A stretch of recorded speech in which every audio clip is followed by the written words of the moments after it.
Welcome back to the Plus Side of Nashville. My guests today are Gerald Brown, the Executive Director of Dismas House, and Charles Black, a former resident of Dismas House. And we've been talking about what a wonderful program this is. The problem is, though, there's only so many people that you're able to take in. You get, what, 30,000? How many applications a year? We get roughly about 350 applications a year for 8 beds. For 8 beds? Wow, yeah.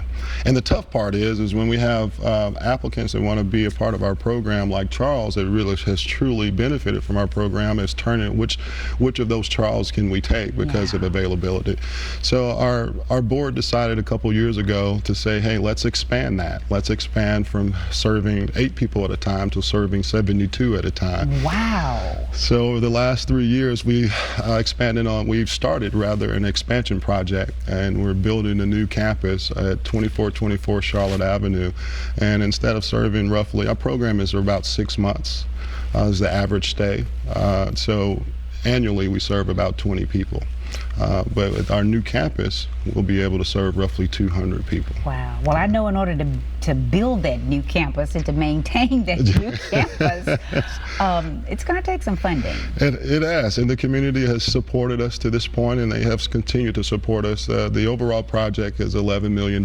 We've raised about $7 million. Oh, wow. That's it's been a blessing. Yes. Yeah, the community has really stepped up and supported us. We still have a little bit left to raise, and also our program, the amount of people that we'll be serving annually, meaning that we're going to have more staff and scale our operations to provide the support to the Charleses that are in our care. So there's an operating level of support that's needed as well.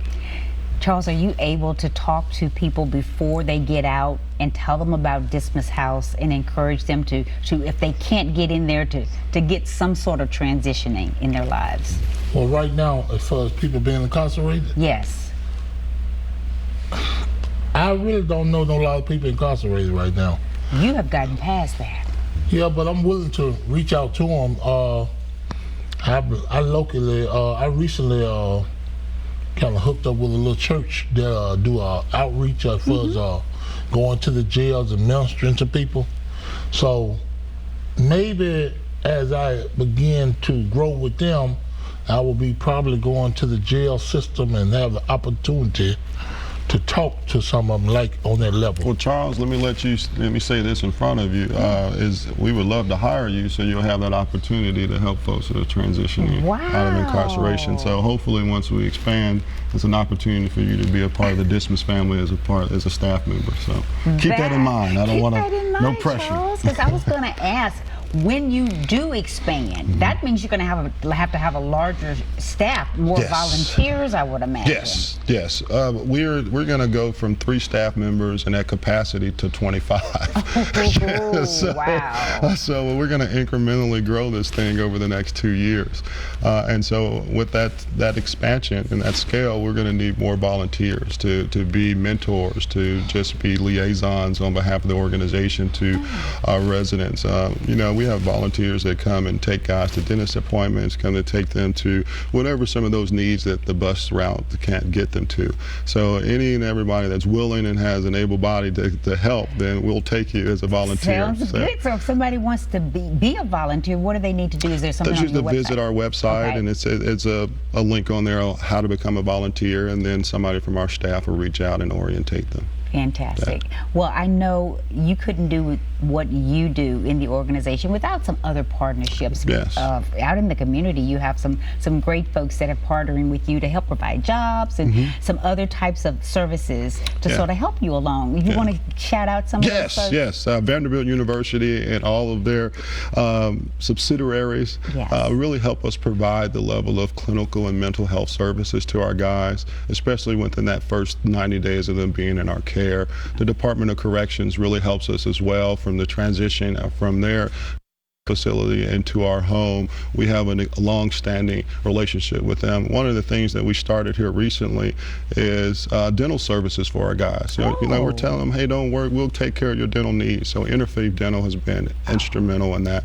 One last shout out, Fifth Third Bank has provided a grant for us that really helps our guys get a leg up once they transition from our care by matching dollar for dollar up to $1,000 of their savings. So once they leave, they'll have $1,000 in savings of their own, and $1,000 is matched by Fifth Third Bank. That is wonderful. Yeah. Well, we know that with your campaign, you got to raise more funds, yes. and you're always looking for people who want to volunteer, but you're also needing donations. So, and I know if nonprofits all have a wish list. If we could have you just say, okay, this is on my wish list. Well, what are the things you'd want?